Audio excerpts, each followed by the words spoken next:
Hey everyone, welcome back to Pocket Coaching. I'm Penny, I'm here with Katie, and we are Pet and Parent Longevity. We're jumping in your inbox today to bring some greater awareness to why it's so important that we think about health and longevity, right? We don't wake up in the morning and think, oh, I feel really a bit worried about my longevity. Do you? No, nobody wakes up like that. And the only time you wake up going, oh, worrying about your health is when something's gone wrong, right? So this health is an asset or a resource that is one of the most valuable that we can have in life. And if we lose it, we really notice it's gone. If we don't lose it, we take it for granted. So let's have a little bit more mindfulness about how valuable it is, because alongside money and freedom, like the freedom for you to choose and have options, enough money that you can live life without fear, without scarcity, without lack, right? To have health so you can enjoy doing life, so you're not in pain, and really importantly, so that your pets are not suffering and not in pain. These are our most fundamental resources. Would you agree, Katie? Yeah, absolutely. I always say, I don't know if I made this up or I got it somewhere, to be honest. So sorry if I'm stealing this from someone, but I always say health is a tool that we use to live the life we want to live. Like health in and of itself isn't really, it's almost the indirect goal, because the direct goal is to do what you want to do, right? And in order to live that life, you have to be able to, right? And so these other pieces that you mentioned, having the time, the money, the freedom, it all kind of ties in here.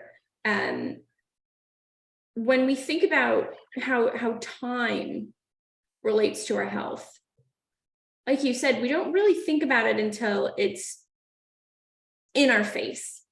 But if we put in, and at that point, it's a big time investment, right? We're putting a lot of time now into getting back to feeling well, assuming we were feeling well before, right? But what if instead of that big time commitment, right? Because you have the time commitment related to doing the things, to finding the resources, to finding the help, to putting together a plan, to doing the plan, like it's a lot harder at that point versus the time investment. If we were to do it before, right? We talk a lot about prevention and protection. If we were to invest that time in little increments, the payoff, because then we're not investing in a large part in the future. And I think people might think about this in terms of money as well, but time is the one resource we really can't get more of. And in that way, it almost makes it maybe the most valuable resource, because once it's gone, it's gone. I mean, the other aspects here, we can get it back. Yeah, how you choose to spend your day, that day's gone. Then you don't get that day back to do over. Like you can go and make another £20 or another $50 or whatever by working extra shift, or you can get back that money that you've spent or whatever, but you can't get that day back. And to your point, we do have a finite amount of time. We don't know how long that is, right? But we know we're not immortal, so we're gonna have a period of time. But here's the thing, you can actually get more of it, right? And that's what longevity, life extension, health span optimization, call it whatever you want, right? Anti-aging, right? That's what that's all about, so that you are slowing down the process of aging. You're buying yourself more time, but you're not buying it with dollars at the store, like I'd like another 3 years, please, right? And handing over your money.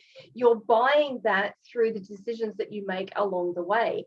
And you, in the process of buying more time, buy your health simultaneously. So this is why we love and do Pet and Parent Longevity, and want to inspire you guys to feel a similar level of passion, because it's so deeply rooted into what our existence is like, what our life is like, right? You can have a quality of life that is really average because you're limited, right? Either with physical limitations, pain limitations, whether or not you have to carry medications with you around regularly, whether you have limited funds in your pocket. These are all different types of limitation.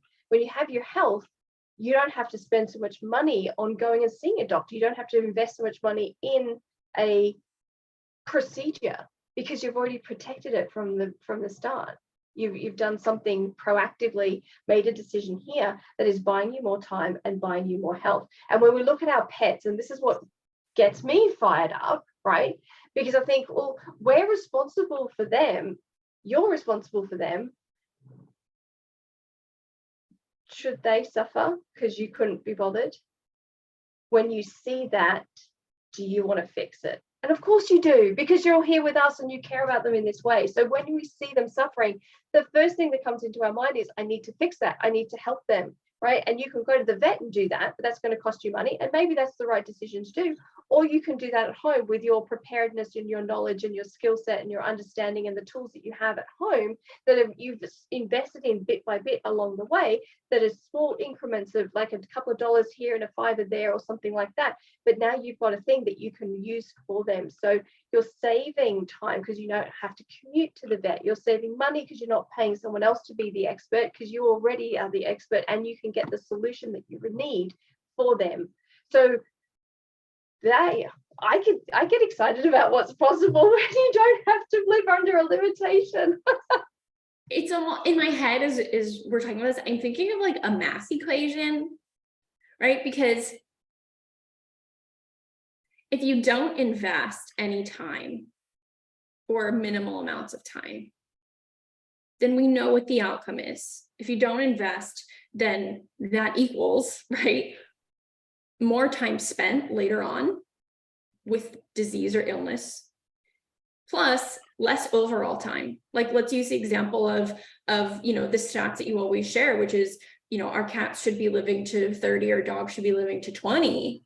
We don't invest, not only are you giving up that time later, the extra half their life potentially, but also we know that those last years aren't going to be great, and there's going to be more investment in that aspect.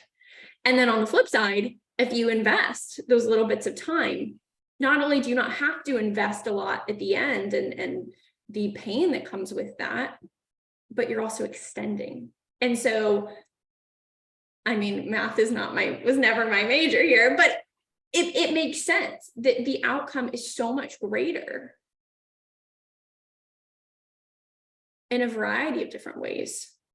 And so if we think about time as a limited resource, it really is a paradigm shift to think you actually can get more of it. And despite what people say, right? Like we said, when a day is over, right? Everyone knows that we're going to be able to relive that day. But what if you could get more time on the back end? And not only more time, but more joyful, vitality-filled, healthy time. Because that's really what longevity is. It's not just lifespan. It's health span. It's being able to live the life you always wanted to live. Yeah. Right? The type of life that you love the most, whatever that looks like for you. And that might be supremely active, or it might not be supremely active. That's up to you. You get to choose your life, but whatever it is that makes you happy, to be able to do that for longer, it's not about a decline. And the same with the pets, right? Clearly, I presume, now I don't know, but this is me, I presume you're like me, and there's those times when you just like together and you're cuddling them and you're like, I love you so much, you're so cute, and you do these things, and and then you're like, I don't want you to ever die. Please never die. Don't ever die. Live forever. Be with me forever. Be part of my family and my life forever. Right? Do you have that moment? Like, I'm sure you do. And every day, multiple times a day. Right? So we don't want to lose them. But we know this is like the contract we enter into when we adopt them in the first place. We know that their lifespan is shorter. But here's the thing, now you can give them longer and have them around for longer. And that conversation that you have with them or have in your head about, please don't leave me, please don't die, please don't get sick, I want you to be here forever, I love you so much. You have a different feeling when you're empowered in that. Like, I know what it used to be like before I knew how to do anything, and I would have those conversations with them. And it would always be fear-based. Like that would be underlying that would be like, please don't go, please don't go. I can't live without you. How would I be? Like, it's horrible. But it's quite different from when you're doing that and going, yeah, and I'm doing this today, and we did that yesterday, and tomorrow we're going to do that. And if you get sore, I know how to fix that. And if you do this, I know what's going to optimize you there. And on Wednesdays, you're going to get a sardine or whatever it happens to be. But you know that you're doing all these things in little tiny steps along the way, that you know that that day is being pushed out further and further into the future. And you are buying them time. And it's not just them, because they're not going to suddenly, oh, that's my time, I'm going to go off and live by myself now for all those extra years that you bought for me. No, you get to do them together, right? The pets stay with you forever, for their entire life with you. So that relationship endures longer. And when they're healthy and happy, you're healthy and happy. I think as we talk about time, the flip side of that, the one is the chronic lifestyle related diseases that we can really prevent and often reverse. The second component to that, though, that's really worth mentioning is accidents, emergencies. They do happen, unfortunately. And when it comes to feeling prepared, knowing that you're given the sardines on Wednesday, I love that example, or doing all of the things on a regular basis, we also have to make sure that we are prepared for times of emergency so that everything that you're doing isn't cut short. And you, Penny, experienced a pretty scary incident with one of your kitty cats recently. And we shared this with the community, and you guys overwhelmingly said that we wanted to learn more about this. So we absolutely want to share more about this. So we're going to be hosting a workshop next week. Penny's going to be sharing her pet first aid emergency kit, favorite tools and products, and kind of how to build a holistic, meaning from many different modalities, right? Not just your bandages, those will be in there, but also what oils to have on hand and all of those things so that you can be prepared and prevent any kind of, hopefully, serious catastrophe. So you can sign up for that workshop. We're going to share the link here below in the description. We'll also share it on Facebook. We'll be sharing it through emails. We do not want you to miss this. This is a life-changing, life-saving workshop. So thank you, Penny, for putting this together for us. I know that I am really excited to see everything that you have in there and put together this toolkit. So join us next week on Thursday at the workshop, and we'll see you then.